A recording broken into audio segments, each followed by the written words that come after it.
뉴스킹 박지훈입니다.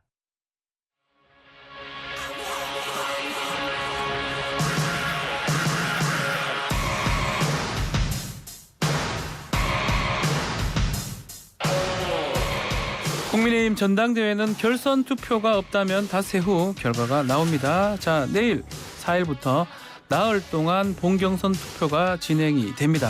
자, 최고위원은 청년 최고위원 1명을 포함해서 모두 5명 선출을 하는데요. 후보로 뛰고 있는 조수진 의원 연결해서 이야기 들어보겠습니다. 자, 의원님 나와 계시죠? 네, 안녕하세요. 네, 직접 의원님. 출연하지 못해서 죄송합니다. 아유, 오랜만에 또 말씀 주셔서 감사합니다. 자, 어제 수도권을 끝으로 합동연설에는 마무리가 됐고요.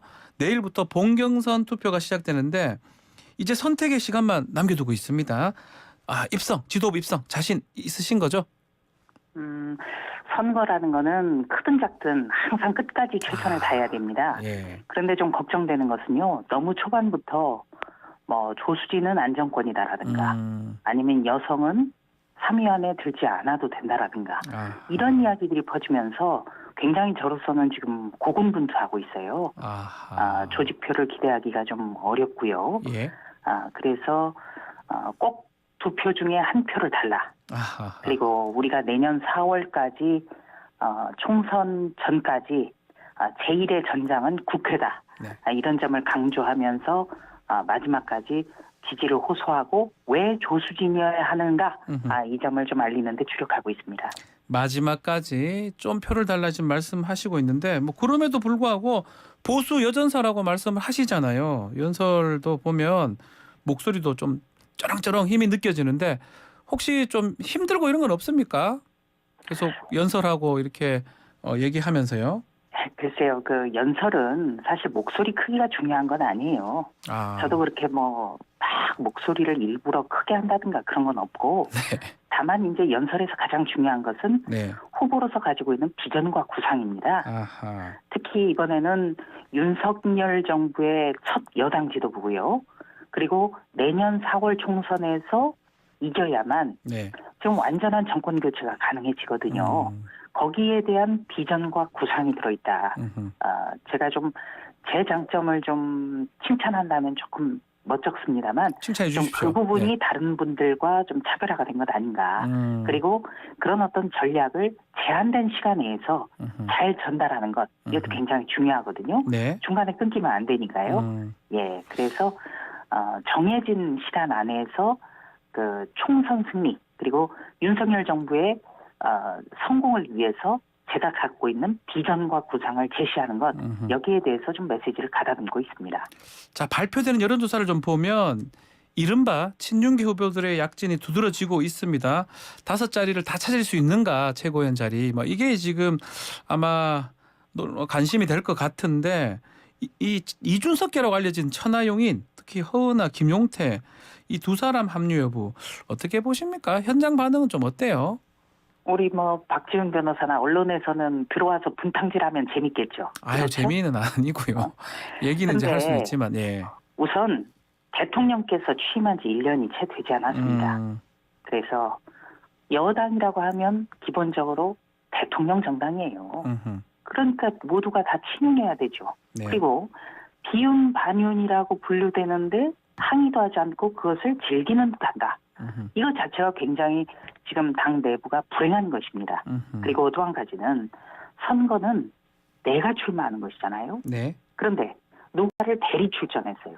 그것도 당대표 시절에 그 내부 총질과 성상납 무마 시도 이것이 확인돼 가지고 끌어내려질 수밖에 없는 그런 당대표인데 그런 성찰과 반성 없이 그 사람이 대리 출전시켜가지고 그 사람이 시키는 대로 움직인다. 아니 이게 말이 됩니까? 이것은 우리 당원들께서 현명하게 판단해 주실 거다. 저는 그렇게 생각하고요. 이번 어떤 그 전당대회 과정에서도 어떤 상대 후보를 원색 비난하고 자기 비전과 전략은 없잖아요. 저는 무슨 말을 하는지를 모르겠어요. 왜냐하면 연설은 내가 하는 것이 남이 써주는 것을 읽는 게 아니거든요. 그렇기 때문에 며칠 남지 않았습니다만 지금이라도 바꿔야 된다. 태도를 바꿔야 되는 것이죠. 그런데 자꾸 누군가가 합류할 수 있을까 여부 뭐 이런 걸 자꾸 언론에서는 관심을 갖습니다만 네. 정말 그 윤석열 정부의 첫 여당 지도부답게 책임 있는 태도 네. 그리고 그 어떤 총선 승리에 대한 전략 이런 거를 내놓지 않는 것을 우리 당원들께서는 유심히 관찰하실 거다. 저는 당원을 믿습니다. 당원들은 좀 안정적인 지도부를 원한다 이런 말씀을 들리는데 좀 청년 최고로 나가고 있는 장해찬 후보를 이기인 후보가 집중적으로 의혹 제기를 하고 있는데 이걸 검증이라 볼 수 있는지 또 네거티브인지 어떻게 보십니까? 검증이라는 이름으로 네. 원색 비난하고 있는 거 아니에요? 비난이라고 일반적으로? 보시는 겁니까? 비난이죠. 그럼 내부 총질이에요. 그 누구에게 득이 됩니까? 그리고 예. 저는 그 후보 누군지도 잘 모르겠지만 네. 지금 그렇게 한들 뭐가 도움이 되죠? 오히려 자신이 무엇을 하겠다라고 하는 것을 설득해야 되는 거 아니겠습니까? 예. 어제도 굉장히 낯이 뜨겁더군요. 어떤 내용이죠? 아니 그러니까 아니 그게 어떻게 그 다들 보면은 합동연설에서 그게 연설입니까? 아니 그러려고 전당대회 출전한 거예요? 그리고 선거라는 게 누구 꺾기 위해서 출마했다. 이게 말이 됩니까? 요즘 유치원생이나 초등학생들도 그렇게 안 해요. 달리기 시합할 때도 네. 나의 목표가 있는 것이지 누구 꺾어 넘어뜨리겠다. 이렇게 안 합니다. 정말 그 부분에 대해서는 제가 참 부끄럽습니다. 네. 자, 불법 레이싱 그 얘기 혹시 들으신 적 있습니까? 그 얘기도 네? 지금 계속 불법 레이싱 관련돼서 장해찬 후보가 저는 들은 바 없습니다. 내용을 잘 모르시군요. 제 선거가 좀 급해서요. 알겠습니다. 예. 자, 지금 윤석열 정부 성공을 위해서 뒷받침할 수 있는 어떤 선봉장 아니면 안정적인 그런 어떤 최고위원이 되겠다라고 말씀하시는데 일단 뭐 이준석계 얘기를 좀 들어보면 만약에 계속 그렇게 다 친윤계로 다 채워지면 당이 용산이 원하는 얘기만 들어주는 또 그런 상황이 되는 거 아니냐 하고 우려를 계속 하는 것 같아요. 그 부분은 어떻게 보십니까? 그것은 네. 우려가 아니라 자기들의 주장이죠. 그리고 제가 우리 박지원 변호사나 YTN에도 당부를 드립니다만 내부 총질과 정당 민주주의는 완전히 별개의 것이에요. 네. 그렇죠? 네. 그리고 당이 건강해지려면 건강한 목소리가 있어야 되는데 그분들 목소리가 지금 건강합니까? 과거에 김대중 전 대통령이 이런 얘기를 했어요. 건강한 비주류는 만들어서라도 있어야 된다. 네. 그러니까 조순영 의원처럼 미스터 쓴소리 이런 분들의 존재를 굉장히 높이 평가한 거예요. 네. 그런데 지금 이준석 전 대표나 이준석 대리인들 또 건강한 거하고는 아무런 관련이 없잖아요. 그게 내부 총질이고 또 권력 투쟁 아닙니까 그게? 본인들이 주류 좀 돼보겠다고 지금 엉뚱한 일을 하는 거예요.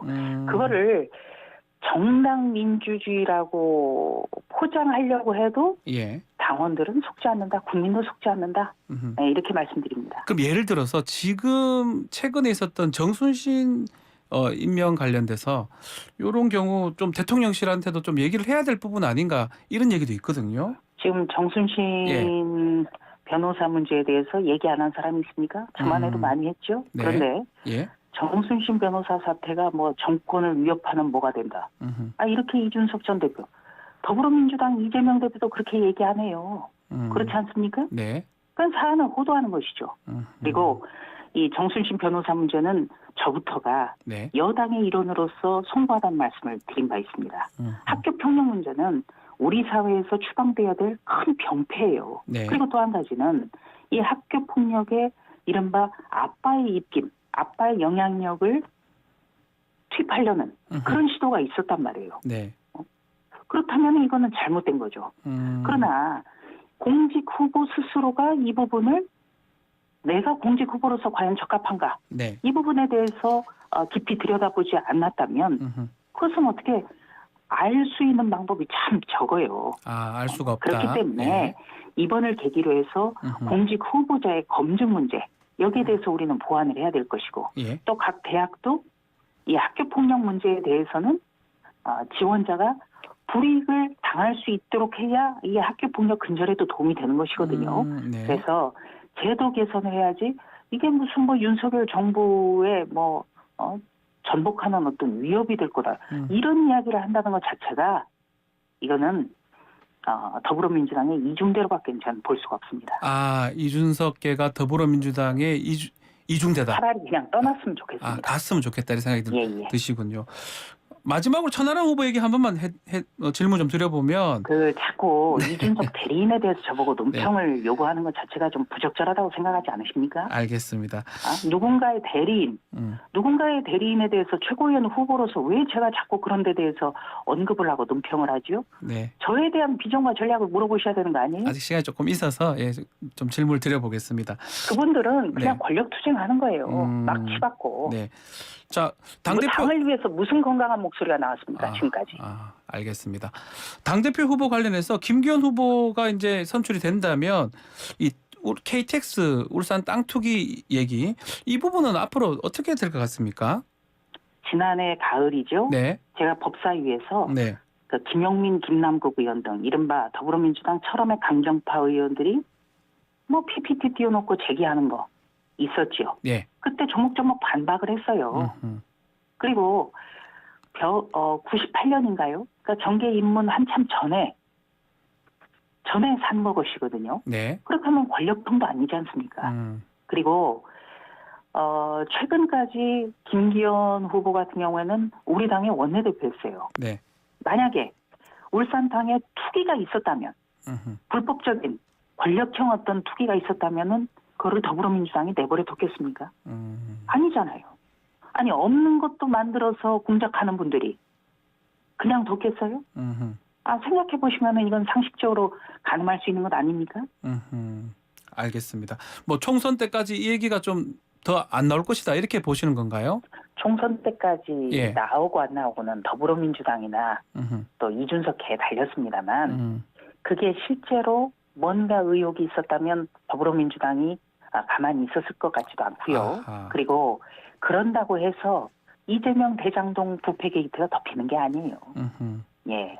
알겠습니다. 이제 지도부에 만약 입성하게 되면 야당과의 관계 이런 부분들은 어떻게 하려고 합니까? 원칙이 있을까요? 야당과의 관계는 우리가 국회에서 소수 야당이기 때문에 여당 소수 여당 할 수가 없죠.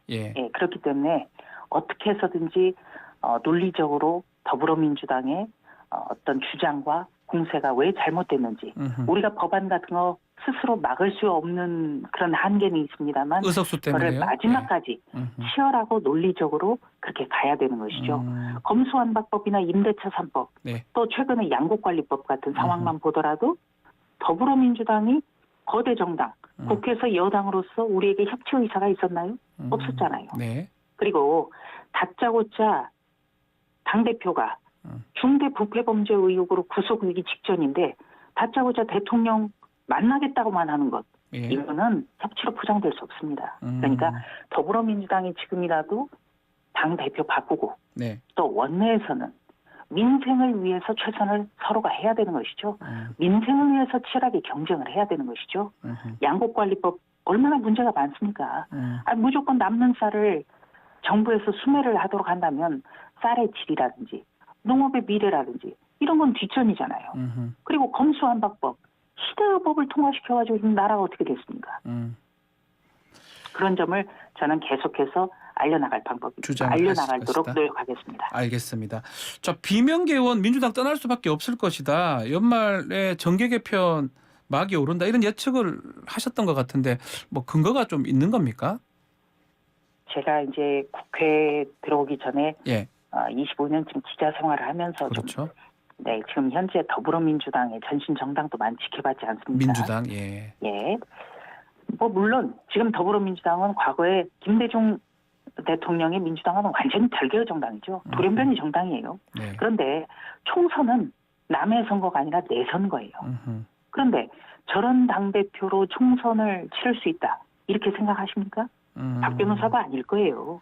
그렇다면 김남국, 김용민, 황운하, 최강욱 이런 철음의 중심 강경파 의원들이 난리치고 있는데 대표직 내려놓지 않고 그분들이 계속해서 당의 상징처럼 비춰진다면 생각이 있는 분들은 짐 싸서 떠날 수밖에 없을 거다. 이건 당연한 상식 아니겠습니까? 그리고 내년 4월 총선이면은 연말쯤에는 정계 개편의 막이 오를 수밖에 없는 거예요. 연말이니까 그러면 그래서 말씀을 드린 겁니다. 국민의힘 쪽에서도 예컨대 이준석께 탈당의 가능성이 있는 겁니까? 신당?